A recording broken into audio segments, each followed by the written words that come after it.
Welcome everybody to They Cast from the Coast. My name is Adam Oz and I'm joined as always by Josh Lambert, Aaron Peerless, and Tim Johnson. Tim, what are we talking about tonight? We are going to talk about a movie that came out in 2018, May the Devil Take You. Stay tuned.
All right, Tim, give us the synopsis. Well, when her estranged father falls into a mysterious coma, a young woman seeks answers at an old villa where she and her stepsisters and brothers and mother uncover very dark truths. Very dark truths. Just putting it that way. Okay, so let's go. Let's start right off the bat, and the fact that the way that I liked Tim, it. Good night. all right, good night. Tim sold us on this movie. So this one was totally Tim's suggestion. He's like, "Oh my god, Evil Dead! You gotta watch No, this movie." that's not. I didn't wave my hands and I didn't talk in that voice. But I watched it because it was recommended to me, and it said that it was a very Like a very Indonesian. cool homage to it was an Indonesian Evil Dead, and I was like intrigued because I love foreign films. They have different sensibilities about things, and it's not all fucking the same tired old shit that we've seen. So hey, I watched it and I liked it. Yeah, absolutely. All right. So Tim comes to us and he says, we got to do this. We got to do this." Cool, down for it. I didn't realize because I had heard about this and I had these movies on my list because there's a sequel as well.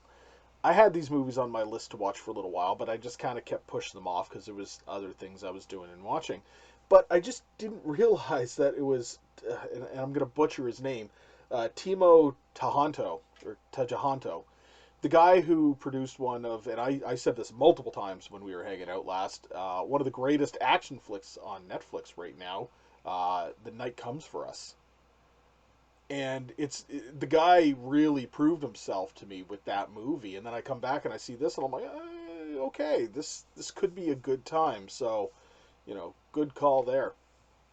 But yeah, totally. In terms of story, okay, there's a lot of reminiscence, or some people might say like homage, so to speak, to the idea of the Evil Dead. You've got people coming together in a remote location. There's something evil lurking, along the scenario.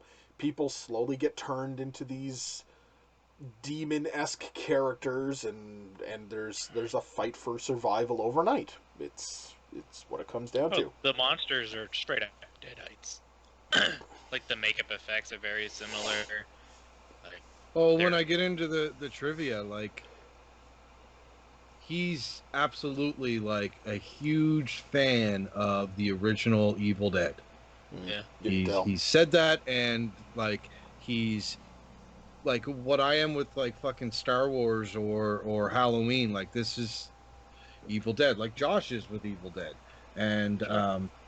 uh, like this is basically his love letter, right? So I wouldn't be, in his mind, he probably thinks it's in the same universe. You know what I mean? So Yeah, absolutely. And absolutely, it's one of those things you can see the love for it, and you can see the homage, and it's great. It plays out wonderful that way, and I like it. And who the hell doesn't like a good, possessed, evil, dead, fucking creature type movie? Assholes. Assholes. Don't. Get the fuck out of here. You're not. This is not the show for you. All right. Um, I'm not gonna lie. Any chance that I can tell someone to leave that way, I take it. fuck out of here. Take it. All right. So the story begins with the a character that we're introduced to, who turns out to be the father figure in this household. Uh, Lesmana is what it should be pronounced. I was stoked when I seen this guy appear on camera first off, because for anybody who's big into action movies, this was the big bad guy from The Raid. Yep. I was totally down for it because I loved him in The Raid. The Raid's one of my favorite action flicks in the past, like, fucking forever. So see him on the screen, I was like, dude, sold already. Like, it's already positive for me at this point. Did you want to know the moment that I was kind of sold was when I saw the priestess. She creeped me the fuck out. She creeped me the fuck out. Like, she was like, I don't know what it was about her face, the contact lenses. I don't know, the lighting. It was really good when you first see her down in the basement, and how she was like backlit. Yeah, it was the very contacts. eerie. It's like they made contacts that were just a little bit bigger than the actual. Yeah. They made them like so slightly. The iris. Well, they made them just slightly bigger than the iris, just slightly, and I think that's what did it for me too. Right? It was super creepy. Yeah. Oh man! Yeah. And then he like turns around and he turns back to her, and she's like floating. Yeah, it was dope. And it was like total fucking Deadite scenario. All I could just hear at that point was, "We will feast upon your souls." Swallow your soul, swallow your soul, Exactly. swallow So we come to find that he's obviously made a deal of some kind with the devil, as it would be, or a demon, as it were, and he's essentially cursed himself, and but gets rich for a little while. So he gets rich for a little while. Yeah. Go ahead. The deal he made, he gave them a lock of hair. Is that his daughter's hair? Is that what that? Yes, it would be. It basically, the way that it translates is that you're sacrificing something that you love and cherish. It was Alfie's hair, because she's the firstborn. His firstborn. He basically gave her up to the demons as basically they now own his soul and his daughter's soul. Yeah, but he thought that he could get out of it. Yeah, he tried to get sneaky with it. And see, the thing is, I mean, when we talk about the sequel, like, that story thread appears in the sequel, right? So you find out what that cost was. Yeah. How can somebody sell the soul of someone else? That's how it works. Wow, it's kind of weird. I know you were right there. That's how it works, man. That's well established in demonic lore that you can sacrifice your child. It is. But I mean, like, I wouldn't want somebody to go, "Yeah, I'm going to sacrifice. I just Aaron will sleep." It's a dick move. Yeah. Now it probably wouldn't work if it was like his wife, or like just his neighbor or something. It would be his offspring, his child, his blood. Yeah, but I got my own soul. Can't I speak for my own soul? No. You can contest it for sure. Could fight or offer something up in place. Yeah, you know what I mean? Well, that's what she does. She fights, right? She does. You just have a kid and then you give them that soul. And it's just as long as they just. Here's my kid. Anthony's fucked. Anthony's fucked. I'm just kidding. I'm kidding. That was in poor taste. I'm kidding. He's in charge of his own soul. There you go. Oh man! All right, he's so doing dishes right now, so I can only imagine what he's thinking. He just had this cold shiver, and he's like, "Fuck was that? Fuck is somebody talking about my soul?" Because like Alfie sees like all these apparitions and demons and stuff before she's at the what do they call it? Not the cabin, but the house. The villa. The villa. They call it, before they go to the villa. Like, she's seen all these demons and apparitions, and she's just like, oh, yeah, that's my life. Mm-hmm. It's because she's cursed. Yeah, so due that's due to 'cause- what her father did, she's And I'm cursed. assuming she was cursed. Like this happened when she was like a little child, kid. Yeah, So thing. Yes, and that kind of shows a little bit later in the movie too, because what happens is that her father gets big, gets rich, and then the sacrifices start to take their toll. So her mother dies, right, going over the edge of the building and shit like this, and she sees, and there's that vision where she sees the demon basically, clawing her Grabbing mother onto and her, grabbing yeah. onto her and shit, right? And she sees that happen, and it's like the first time that she noticed shit like this happening. But it's like the first of the sacrifices in life. So it's almost like the curse is one of those scenarios where the more you attain, the more you lose. You know what I mean? So, like, he lost his first wife. His daughter's cursed forever with him. See, now I saw it as it's like the evil genie wish. You wish to be powerful, successful, and have a movie star wife. Yeah. Well, for you to have the movie star wife, your current wife has to die. Well, yeah, exactly. So Yeah. it's like things start to play in and move Yeah. around in life, because eventually, once again, he meets his second wife, starts to have more kids, and it's all part and partial to what's actually fucking going on behind the scenes. Yeah, I 100% think that because it mentions before that she's like an actress. Yep. The second wife. Yeah. She's gonna want nothing to do with this little jabroni before. That's He's a definitely son of part a of the bitch. curse. Lesman is a son of a bitch. Lesman. He's an arsehole. Yeah, So the family comes together because he's dying. All of a sudden, he's fallen extremely ill and he's dying, and they decide, because Alfie is the oldest, everything's being left to her, that they want whatever she's been left to. They want to basically go and raid the fucking villa and take from her, and to help pay the medical bills, even though she's a fucking actress and they got money. Can and I shit. just I really liked, okay, like we'll get into like the pacing of the movie later. Okay. But the beginning section of how they just gave us all this exposition, but they did it in a way that like it just kind of flowed. Like I didn't feel like I was being talked at. Like you No. see Alfie, and then like there's something off with her, and then the shit with her dad, and she goes to the hospital, and it was like she meets her step family, who she's obviously estranged from, and like I really like the pacing at the beginning of this movie, which makes it suck when it gets to the slow parts of the rest of the movie that wasn't the cool horror stuff. I really like how this movie started off. Yeah. Yeah. 100%. It really, like, you're right. You said it the best.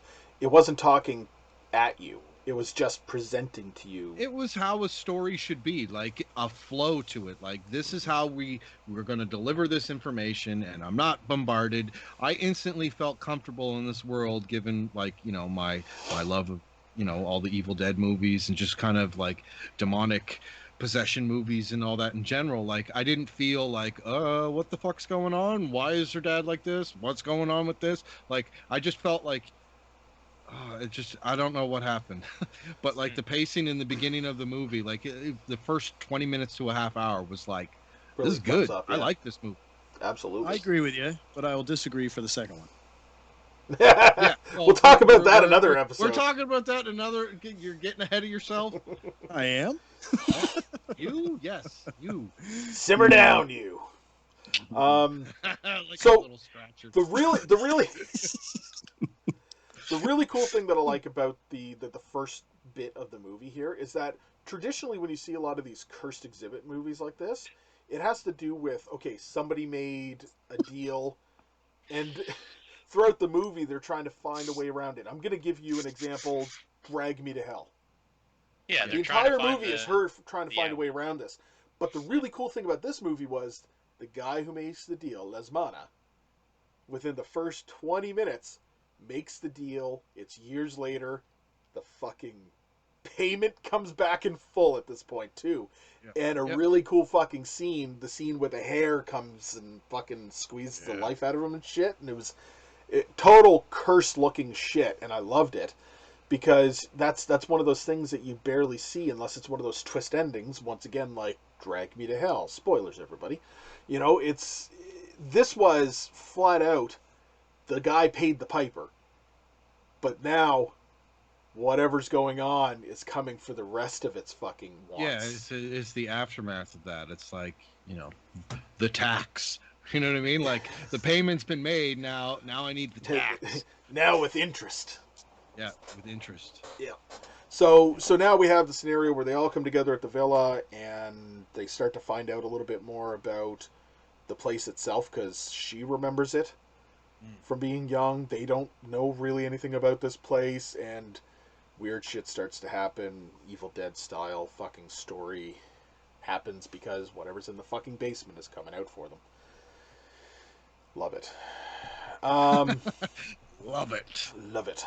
Okay. Great sets, eh? The villa looks great in this. The villa's creepy as shit. Just run down it was and creepy. gross. And I also really liked their version of the Necronomicon.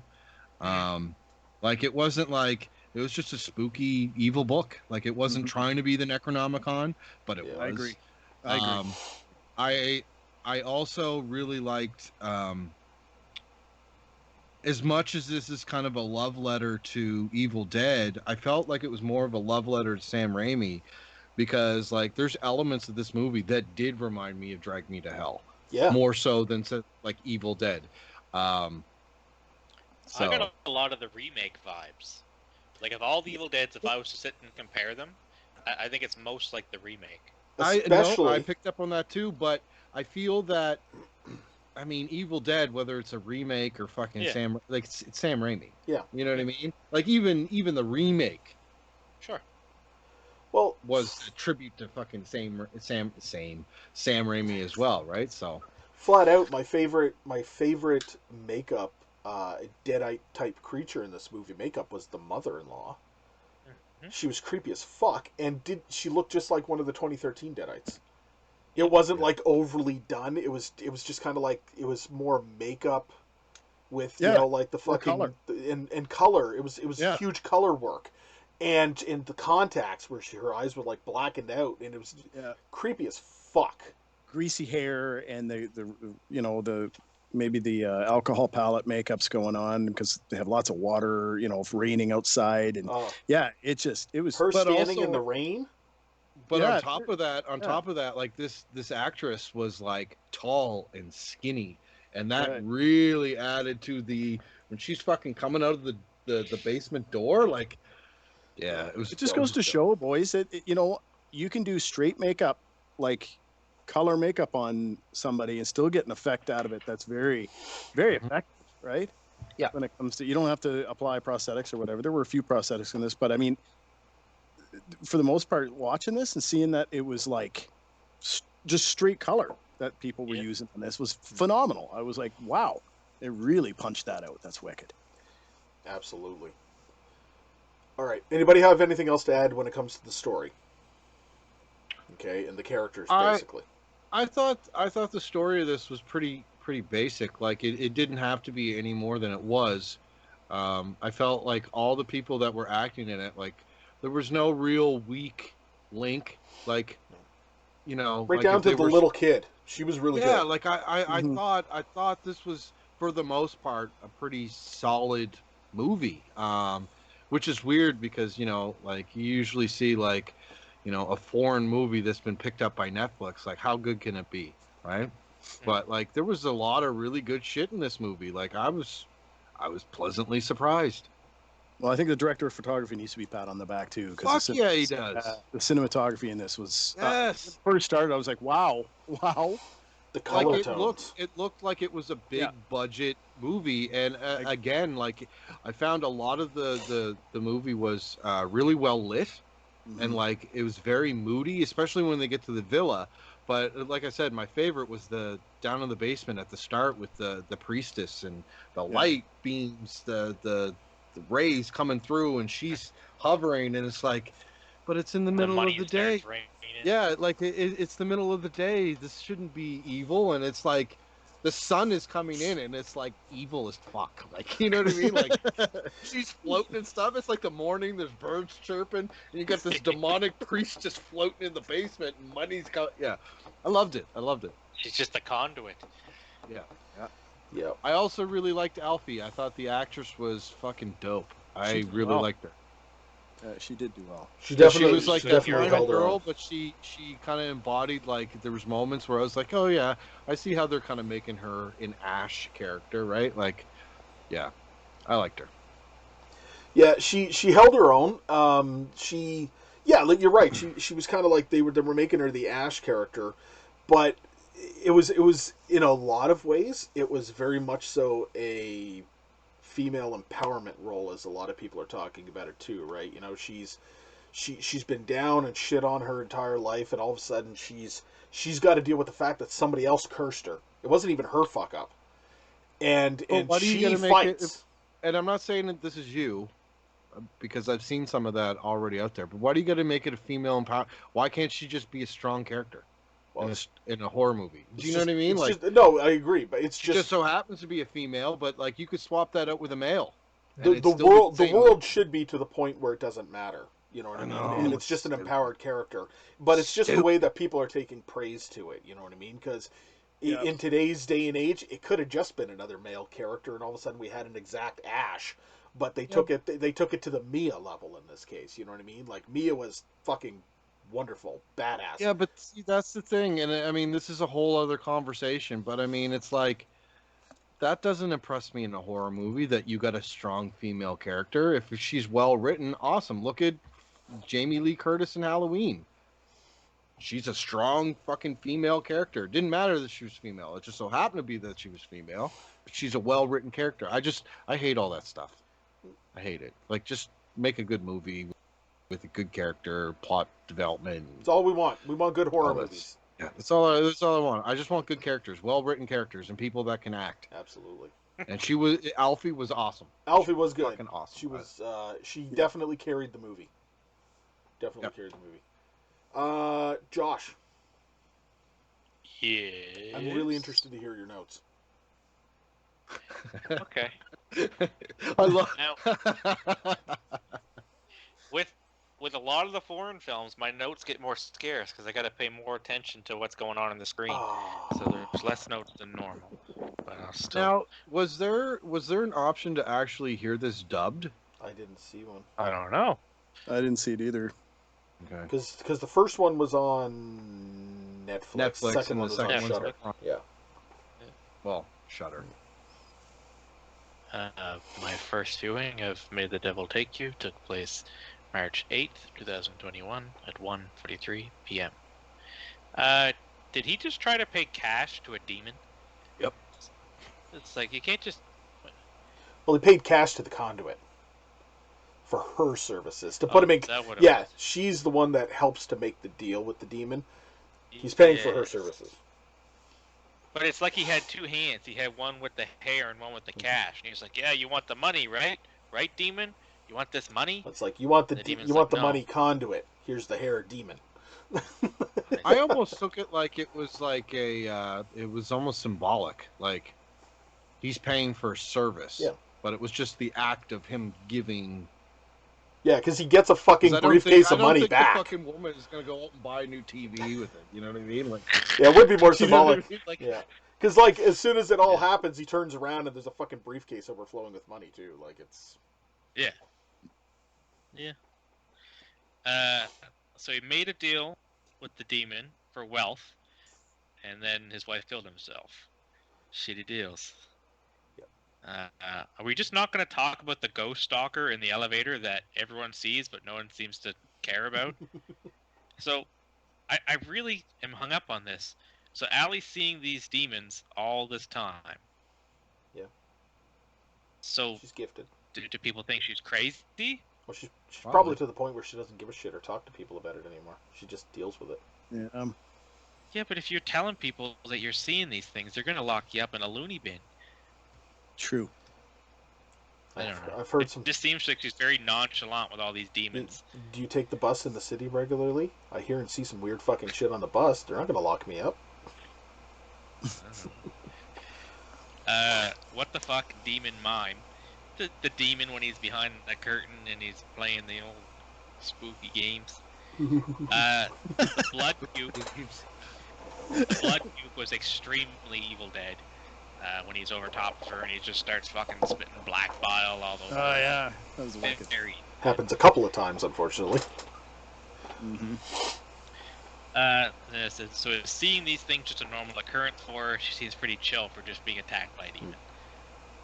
Key on the top ledge, when they're trying to get in the door and he's like reaching on top, again, super evil dead. One of the things that I really liked about that scene, if you watch it, there's like a solid layer of dust.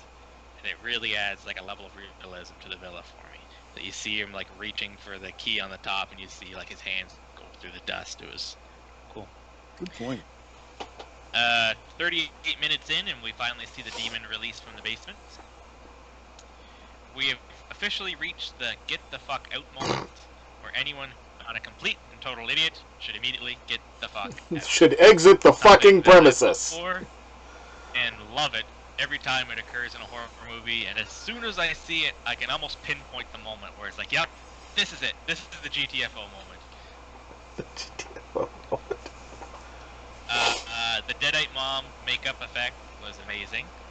Mm-hmm. So, is the demon taking payment for her father's fortune, or is it just pissed off that it was locked in the cellar at this point? A little bit of column A, a little bit of column B, too, right? I don't care if it's pouring cats and dogs, your car got broken into, or what. Just walk out of the place. So that's why so much attention was given to her arm scar. I just thought she was like a self-harmer at first, because it like kind of showed it a couple times. And we established that she's kind of loopy-doopy. The scene where the girl gets bludgeoned to death with a hammer in the car, that is the best scene in this film, in my opinion. The tension was amazing. The scene itself, it was the most realism. I really liked that scene. It was good. It was good. And then the face tear happened, which quickly became my favorite scene in this film. That was straight up horrifying. I did not expect that at all. So seriously, their plan was to stay in the villa for another whole day.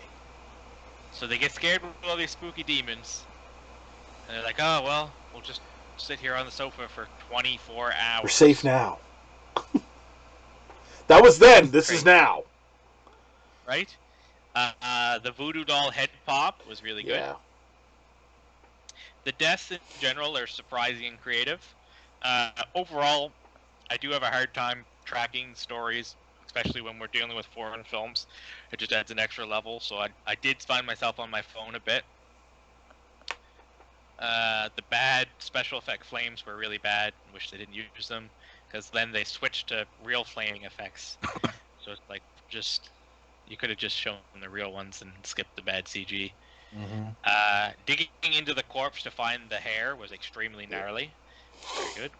Why the fuck was it raining inside the basement? Some sort of crazy raining curse.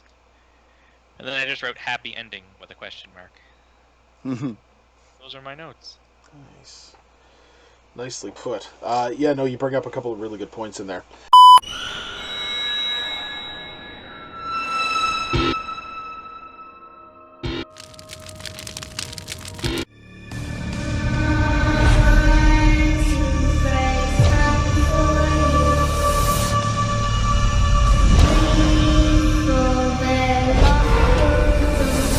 Robert Englund here, a.k.a. Freddy Krueger. I'm watching and listening. They cast from the coast. You better or else.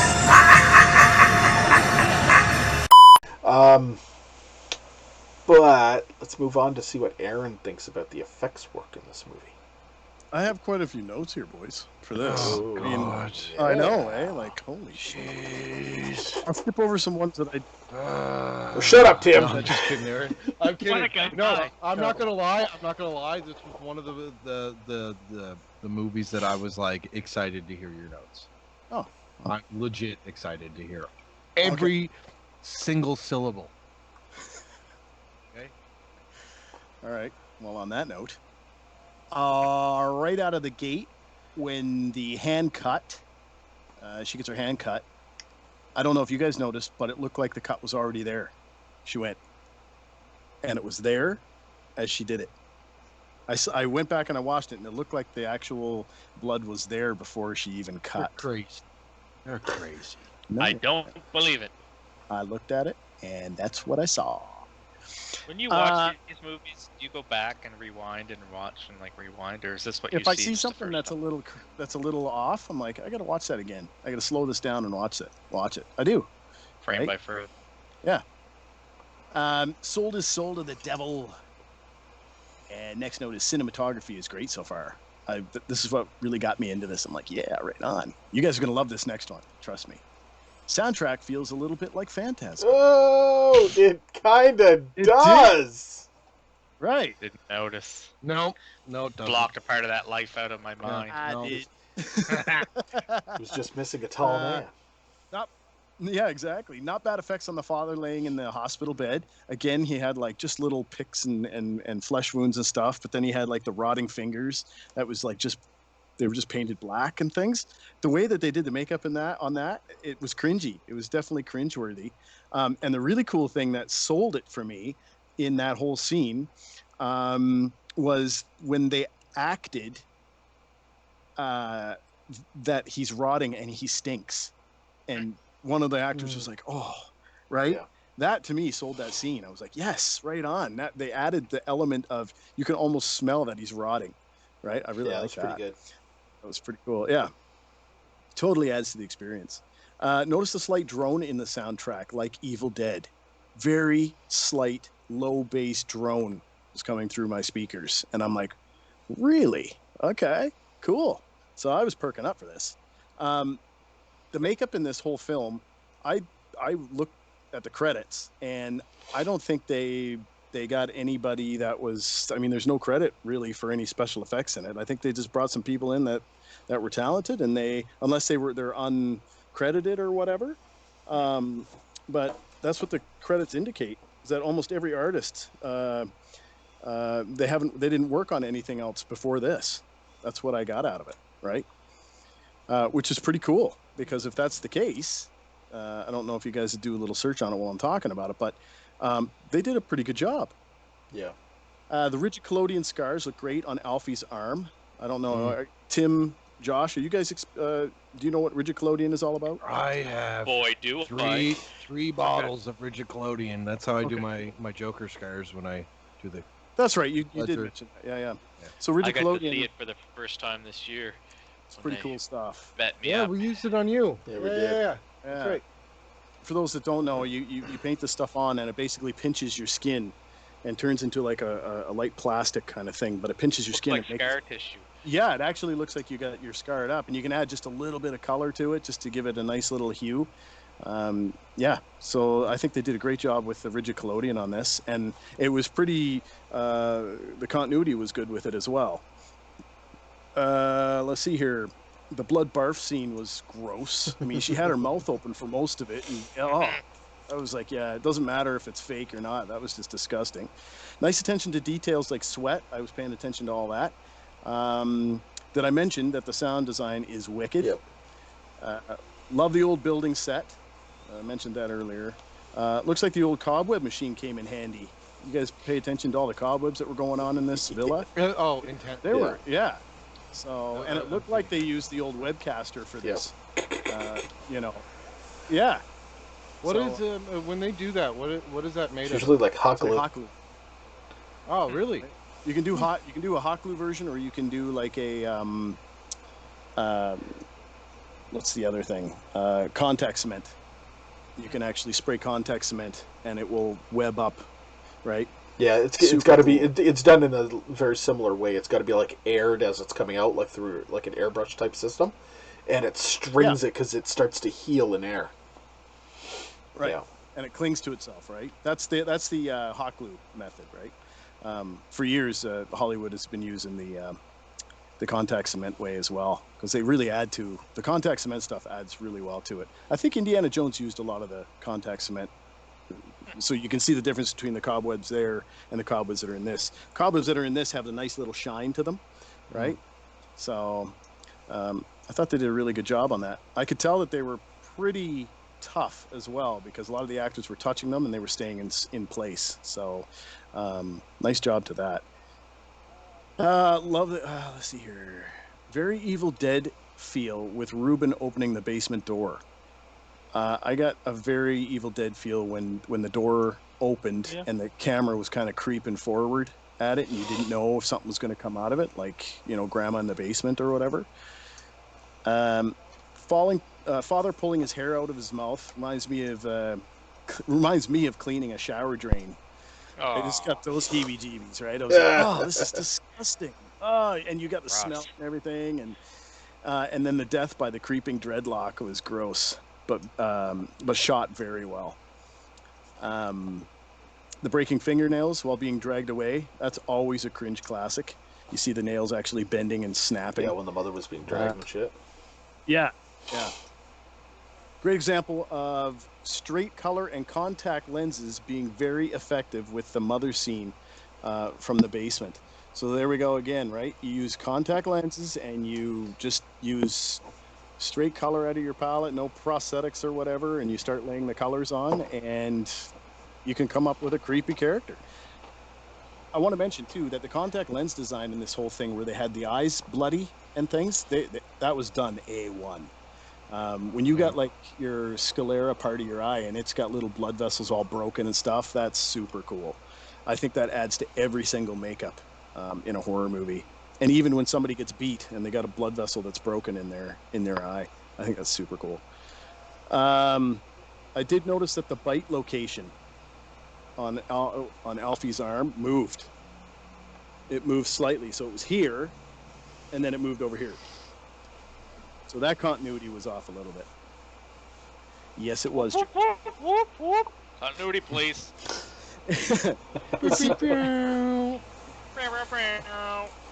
It seems, okay, this is one of my pet peeves. It seems like actors have a hard time acting with foam tools. What? They never account for the weight. So if somebody's got an axe in the air and they're moving it like this with one arm, like try moving a heavy axe like that with one hand. It doesn't, and it looks fake, right? I think if they pay more attention, look at this thing's weighted. Yeah, they should give the actors a real axe until they cut to the scene where they actually hit the person. That stuff really bugs me when you see a lightweight tool like a sledgehammer or something being thrown around by one hand. I mean, if you've ever thrown around a 25 pound lightweight tools right now. Calm down. Book of the Dead Indonesian style. I really like that. I thought the differences between that and the Necro were so far apart that I didn't even really. I know the reference and stuff, but I thought that it was quite a bit different. So it was perfect for this film. Consistent fog effects throughout the whole film. Mum sticks tongue out. Gene Simmons style was very cool. CGI VFX. Nara's fingers looked normal in the bedroom scene. So there was one scene where her fingers were turning black, and then it flicked to the bedroom scene, and they were fine. And then the next scene that Nara was in it, her fingers are black again. So I think they just forgot, or the continuity in that, they just missed it on that one scene. Probably something nobody else would notice, but I did. Decent prosthetic work on Demon under Nara's bed. Great teeth as well. Love how Maya walks by the statue re-entering the house, and it changes facial expression after she passes. Did you guys notice that? I did notice that. Spooky. A cool little addition if you're really paying Stuff attention. like that always gets me, like an Interview with the Vampire where the statues move, because it's almost like, did that happen? Did I see that? Right. That's what happens to me too, right? I think that's freaking cool. Nice combination of VFX and practical effects on the face rip scene. The Maya makeup looked great. Voodoo doll scene is cringy. Anything with a voodoo doll and people getting their arms bent and broken or whatever, that always trips me right out. Like the leg bending like that. It's like, no. Right? Decapitation of Reuben, voodoo style. I thought that was pretty cool, actually. The contact lenses in this film, obviously you've already touched on that. They were awesome. The hair rip was good on Les Mana. Burn, baby, burn. Digging into the buried corpse was done very well. That was gross. That kind of grossed me out. and Alfie wouldn't be walking on that leg that she had voodoo. Right, that was the last thing that I put as notes. That kind of bugged me. Right, where she was kind of limping at the very end. She wouldn't be limping. That thing would be dragging. Yeah. So those are my notes, boys. Nice. Yeah, good shit. I mean, you pick up all the time on shit that we just normally don't. But yeah, that I had to go back and rewind it to double check about the statue as well. I was the same way. I was like, did that just fucking? Yeah, it did. Okay, cool. You know, that little extra shit that they put in there shows that they kind of care. You know what I mean? Well, if you notice, like a lot of this movie, there's so much going on in the background. You could watch it again and just watch what's going on in the background. Just images like walking just from through a door frame or whatever, and you're well, like, it's like did I just see that. something? The Manor of Bill Miles. Haunting of Hill House. Yeah, that was very similar in that there's some spooky stuff going on in the background throughout the entire series. I watched that And you season kind of catch twice, it, but you're like, just to pick up on everything, and it was just as good the second time around. And picking up on everything was just. I was almost pissed at myself because I was watching, going, it was right there the whole fucking time. Why didn't I see it the first time around? I'm an idiot. I think that's one of the big selling points is they put in enough so that even if you're not looking for it, you'll catch one or two out of the corner of your eyes. Yeah. Because if it just happened one or two times in the movie, you wouldn't notice. right, yeah. I liked all that stuff in the background. I liked that little filler where you could watch it again and see something different and go, I don't remember seeing that before. That's wild, right? I love that stuff. Even if it's like completely apertured right out, right? Who cares? There's a little bit of movement back there. What is going on, right? It adds to the creep factor. Right. Creep factor. Yeah. Tim. Okay, take your sip. He's getting ready. Ladies and gentlemen, it is time to have Mr. Tim Johnson regale for us some stories and some trivia. Therefore, it is trivia time with Tim. That never gets old, and I love it. I just want you to know that I love it. It's all for you. So unfortunately, there's not a lot of trivia for this movie. But what I do have, I will share. The director, Timo. Oh, this will be good. Nope, not gonna say it. The director, Timo, is a big fan of the original Evil Dead. This is a love letter from him to the movie and the cabin in the woods genre in general. You can spot several tributes throughout this film. This film was also shot in 25 days. It's pretty good. This is Timo's first film to be released in Malaysia. And this movie marks the first time antagonist role was done by Petvita Pierce. And that's all I got. There's literally nothing for this. Just make some up. Well, let's toss out this. So Tim Johnson was in the background of several scenes. No. Tim Johnson as opposed to Timo Johnson. Timo, yeah. Timo Johnson. Well, let's just once again, let's toss something in there. First off, this movie became popular. They got the second movie off the ground. Timo went on to direct the Netflix popular movie The Night Comes for Us, and now he's officially signed on to do the remake, the American remake for Train to Busan. Well, if you also check his IMDb, there is a third entry to the May the Devil Take You as well. It was announced. It's in pre-production. We're getting a third one, fellas. Third one. Sounds good. So, yeah. So, I mean, popularity keeps going up. They throw more money and jobs at them, and there you go. I want to see this Train to Busan. American style. Well, apparently it's not going to be an American version. It's still going to be like Korean. It's gonna be like Korean, Indonesian. It's not going to be in the United States. It's going to be elsewhere, but it's going to be Americanized in dialogue. It's going to have probably an American character or two as well. And it's going to be heavily produced through an American production company.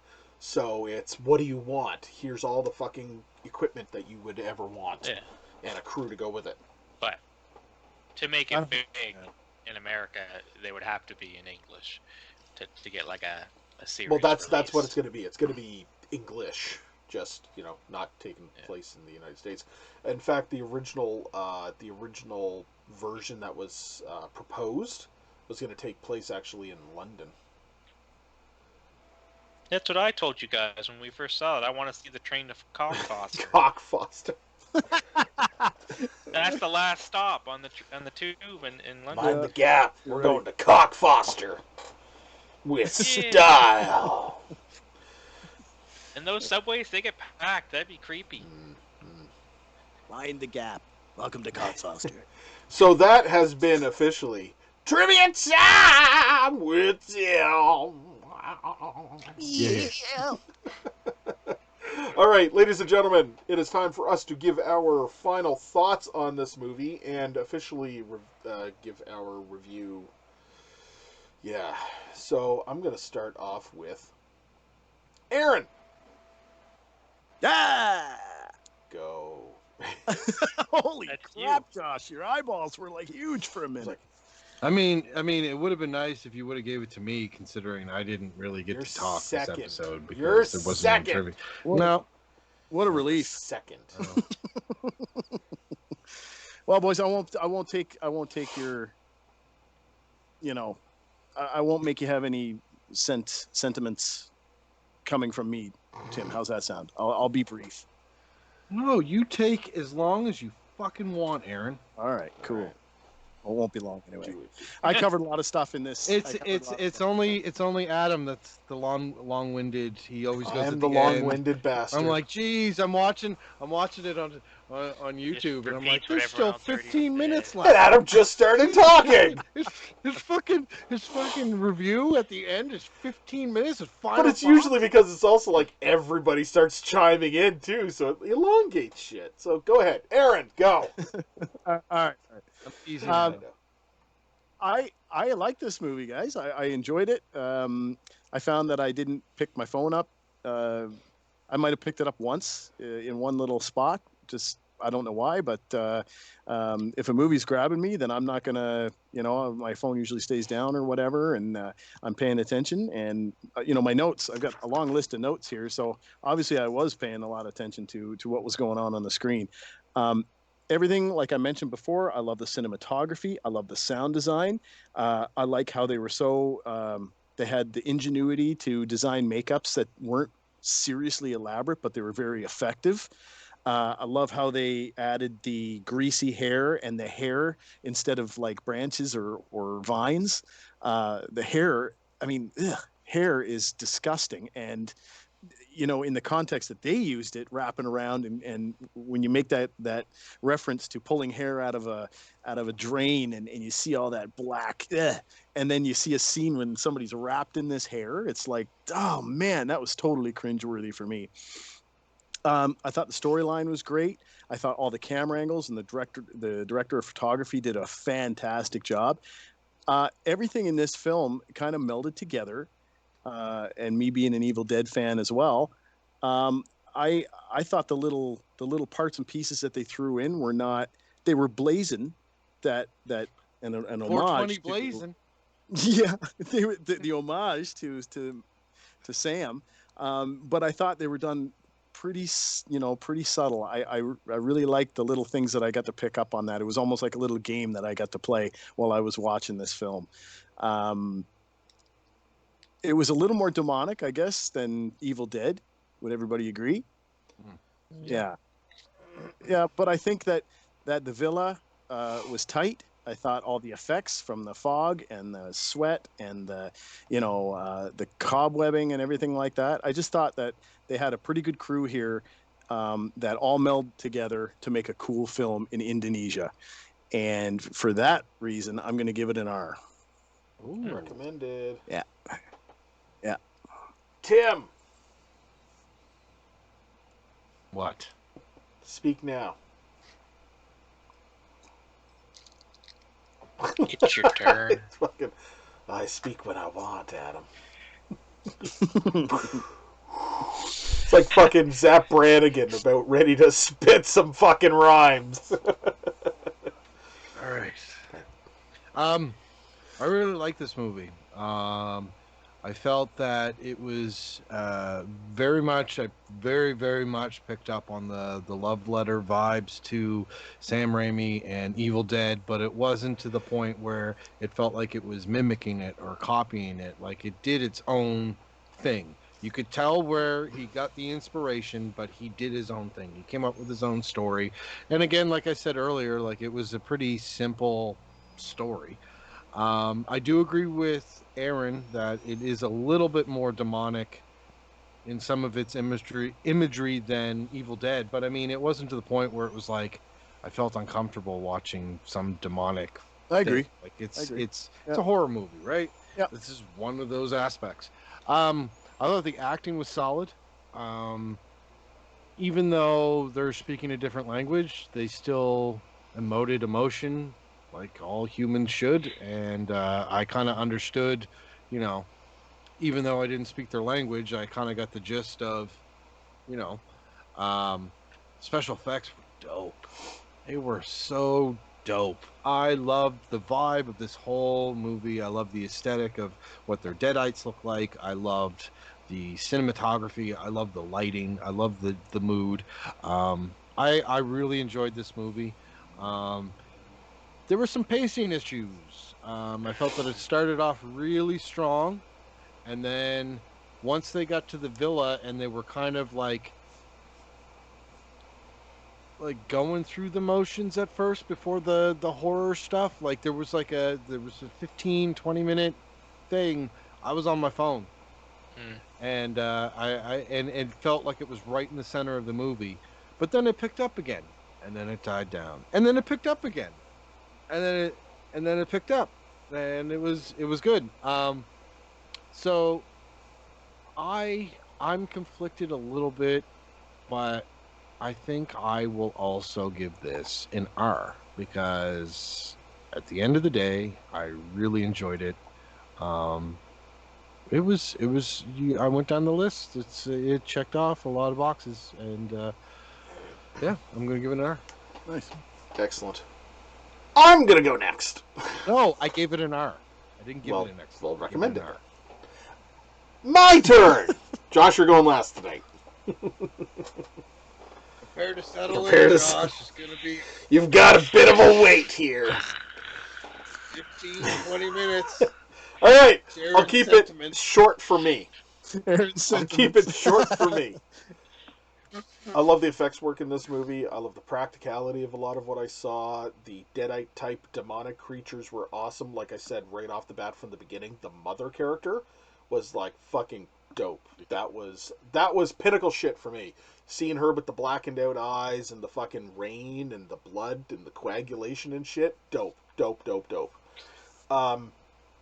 The creep factor of shit that was going on in that villa with the basement, and you just never know what's around the corner, and then under the bed there's shit and everything else. You never know where they were going to throw shit at you. It was great. The deaths were inventive. The CGI, well, we always usually have a little bit of a complaint with CGI. It wasn't as shitty as a lot of what I do see on a regular basis, and it was an Indonesian lower budget film, so if they can pull it off, It it didn't didn't stick out. It I didn't don't know stick why out. certain other big budget movies it fucking sticks out like a sore thumb when low budget Indonesian movie it didn't stick out like a sore thumb. Kudos to the director. Cinematography was amazing. This is a movie that I would absolutely revisit. Probably, give me another year and I'll be wanting to watch the Evil Dead movies, and then this will probably curtail at the end. Like, I'll probably watch something like this, within that time period too, just to get that whole Deadite demonic creature vibe going. I'm gonna pop this an R as well. Recommended. Ooh. Popping an an R. R. Josh. Popping Josh. I was less Yes, than sir. 4 minutes, by the way. So go, Josh. Okay. I'm That really was impressed. good. That was good. Really impressed. Yeah. As with Tail Adam. most foreign films, my biggest gripe is that I have a hard time following the story because it takes an extra element for me to have to read the subtitles with my squinty little eye holes, and it makes it more difficult. So that, in combination with the pacing issues that Tim brought up, I think this film best exists almost as a case study of excellent scenes that make up a pretty good movie. I think there's scenes that, even of themselves, are amazing. The face rip scene, the introduction to the Mother Deadite, the hammer scene. These are all, in and of themselves, aspects of a fucking amazing film. And I think this is one that, again, could benefit from either an English dub or maybe a more Americanized version for a larger market. I think there's some great aspects of this film. The effects work were beautiful. The makeup was beautiful. The storyline was a little convoluted when I was trying to figure out the rules of the demon. But again, part of that is lost in translation for me. Overall, I'm going to rate this a PG based on a couple of gripes that I have. But that being said, there are a lot of R and X elements in this film. Ooh, there's X elements. Absolutely. There's some of these scenes that, had they been in another film, you'd be looking at top tier scores from me. Like these, there's a lot of amazing scenes. And the way I look at films most times, like for example, the new Star Wars films when they come out, they're not going to be good film, but there's going to be amazing parts of it. There's going to be amazing scenes. That's fair. That is fair. Right? Yeah. That's a good review, Josh. That's really good. Really good Those points. are my thoughts. PG. Yeah. 3 R's and a PG. PG. I think that this movie has done fairly good for itself. It's getting a lot of love everywhere, all over the internet. It always comes up in the chat rooms and on the Facebook groups. You got the Indonesian Evil Dead.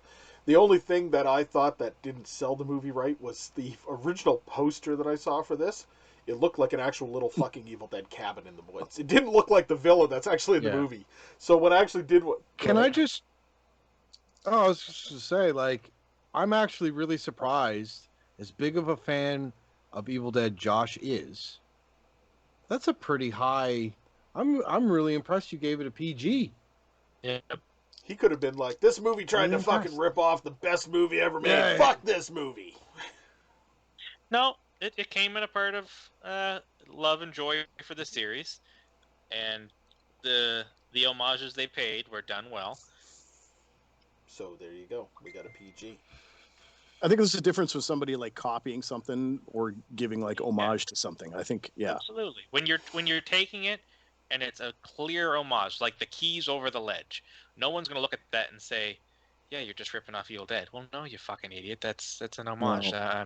I enjoyed that aspect of the film, and I'm trying to show Sam Raimi that I enjoyed it so much I want to put it in my scene. Right. Absolutely. Yeah. Cool camera angles, boys. That was, I mean, Evil Dead had those camera angles too, and that, you're right, Josh. That one scene, man, I love that. Feeling around for that key in the dust and everything like that, right? Yeah. Lots to love. Did you guys get vibes of like Drag Me to Hell when at the very end when she's like in the water? Like it was just like when she was in Very the grave so. and she was the like, was "Take down, it back," and she like stuffs it in the fucking body's mouth and shit. Only she was trying to find and take it out. In this case, so. Reverse. All right. Thank you, everybody, for joining us on this excellent episode of the Cast from the Coast. We've had a good night discussing this and reviewing the movie, and we look forward to actually, surprise, surprise, we're going to be doing part 2 for the next episode, ladies and gentlemen, so pay attention for that, and check us out. Facebook, Misunderstood Our Company. Like, share, and subscribe. We're also on YouTube with all of these. Like, share, and subscribe to Misunderstood Our Company. We also produce audio copies for all major podcasting platforms, including but not limited to iTunes, Google Play, Spotify, Amazon Music. We're also on Patreon. Open up your hearts and your wallets and donate to the Tim Being Caffeinated Fund. And until next time, Josh.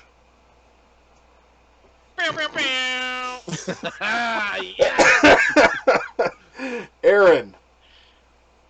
Oh. Good. Just May do the the devil take you. Line. Line and Tim. Stay safe and stay spooky. Until next time, keep it creepy, folks. Bye. Good night.